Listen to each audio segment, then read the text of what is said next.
Shari, I'm just taking a look at your rough draft here. I think you probably have forged ahead, but something to think about. I'm taking your flower here. We could make a new layer. There are some issues like these strokes that are totally closed are going to be easier to work with than the ones that have multiple lines. So I was thinking of creating petals that are completely closed. Probably using the pencil tool. So, I mean, I can just kind of, I'm in the wrong layer. I want to be the one on top. I separated out your just the strokes of the flower and put them off to the side here. And then I'm going to work in layer 4, which is above the layer of the flower below. When I make my line, it can be hard to do.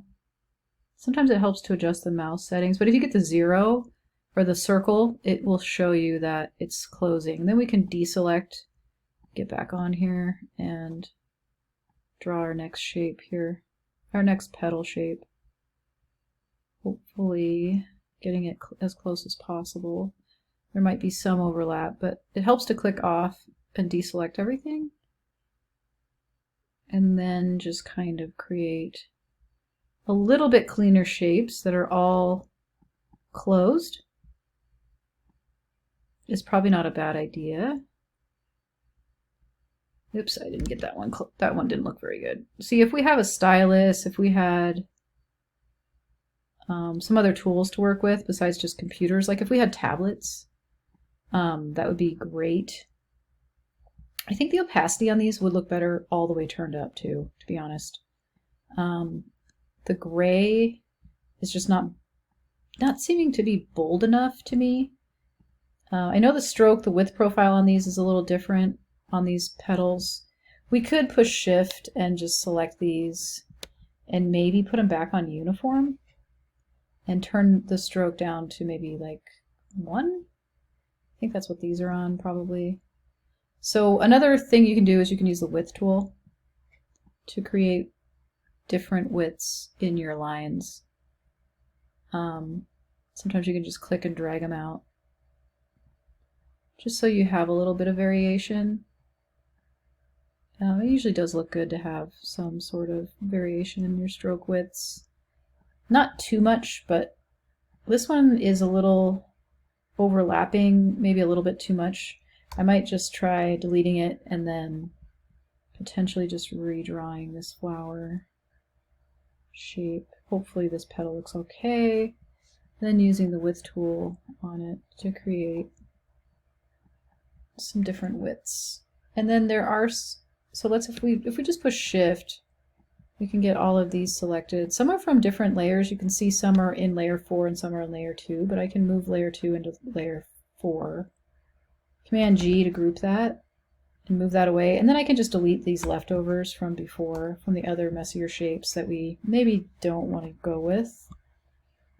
I did create a second artboard. You can go to edit artboards. You can add artboards here. And then this we could make, instead of black, let's make this white. Let's bring this flower over here. Let's bring this here. And this kind of looks like one of your soaps too. And then if you go to type on a path, actually before you go to type on a path, get back on the black arrow. Let's do Command C, Command V and make a copy of this. And then go to type on a path. Click here and do wet bar. Make it bigger. Let's go with some interesting font here. Maybe something, I'm not sure. But I think this font that you chose here is maybe like a marker font. This one might be better. Above the Sky script. I'm not sure if you would have that. I think it's an Adobe font. I can tell because it has a cloud here. So if you go to Find More and search for Above the Sky script, that one might be a little bit. It looks almost like it's a wet marker or something. similar to this, but just a little bit classier of a font, I think. If we do another Command-C, Command-V on this same shape, we can do another one, and we can start down here with it, and then put soaps. And what we can do is we can double-click on this, type on a path tool, and we can do a preview, and we can change this to like, let's see, is it... I think we still want it on Bayside. Oh, but we want it on flip. We want to keep it on rainbow, I think, but we want to check the flip checkbox. The preview helps you to see what's happening. Also with this, there is a, like if we zoom in, when we do type on a path, there are these lines here that you can move around to adjust along where on the path your font will start. This is the end line, so I kind of want to move that over a little bit, but this is the beginning line right here. Sometimes they can overlap, or you might mix them up, so it can get a little bit hard to understand sometimes, but if you just grab this thing and move it, that can be good. All right, so, I mean, we want to position this.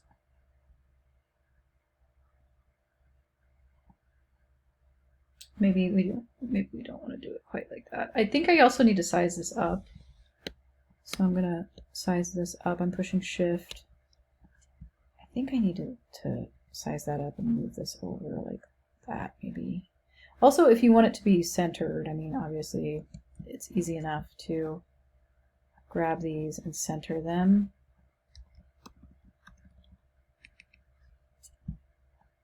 And if I need to size this down, the actual font size, I can, what is this? 52, so maybe I want to make this one 52 as well. I can type that in, 52, return. And then we can center that. Maybe we want that capital.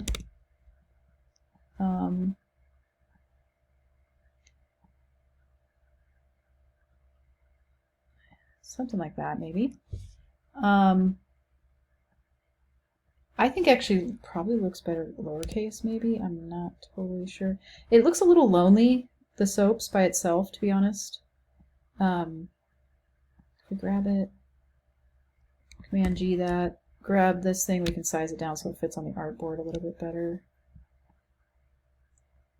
And then you can still use your rosemary sprigs that you made. You know, you could probably maybe put them on either side. I'm going to object transform, reflect, maybe vertically, so you can get it reflected. Maybe put it here. I think I got an extra one here. And then I wouldn't use grays. I would just use 100% black.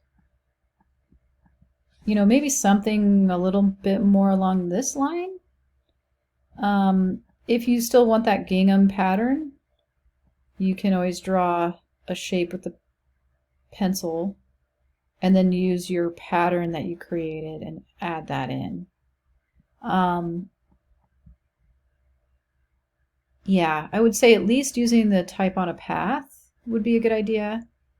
And maybe not going with the grayscale, making these 100% black.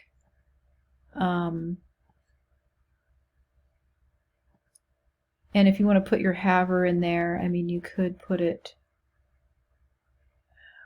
gosh, in this configuration, it's hard to find a spot. So maybe you would add this,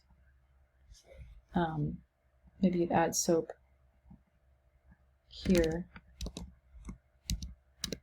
and size it down. Maybe not that much, but maybe like there, and then you put your Haver Montana. God dang it. And you put your Haver Montana maybe down here, bigger though, so that it doesn't get lost when you size it down. And then you'd have to move this over just to... You could also do that type of configuration. These don't have to go here either. I mean, they could go a number of different places. And then you could still have your gingham pattern in the middle. You'd probably have to draw that shape with the pencil tool. relatively carefully. And then you could fill it in with your pattern. Of course, I know your pattern's different than that, and it doesn't have to have any stroke or anything on it. And that could be your obviously we'd want to make that all black too, so whatever pattern you go with, just make sure it's black and white for the black version. And then you can create, and remember to name this Shari logo BW.ai, and then export out your JPEG in high res grayscale for the black one, and then do a file save as, and save a CMYK AI file. And then when you're done with the CMYK, you add about 3 or 4 colors max, and then export out, save that, and then export out the JPEG of the CMYK logo. Also, quick thing is you do want to eventually outline your fonts. So you're going to want to click on your text box. Why can't I get into that? Oh, this is all grouped together, that's why. If I ungroup, get a hold of that, I can create outlines. And my fonts are no longer fonts, which it looks like you did that here. So you know how to do it. But just make sure you outline your fonts in both AI files once you get those looking the way you want them to look. Another thing you could try is just getting rid of this, and you could make everything, instead of this, you just make it black. And maybe you like that better. I'm not sure. But anyway, there's lots of possibilities. I think you might already even have yours turned in. That's one of the problems with working ahead, is you don't get that feedback. We did talk about it in class as well together when you were in there. This is just an extra little feedback for you if you want to experiment further. All right, talk to you later.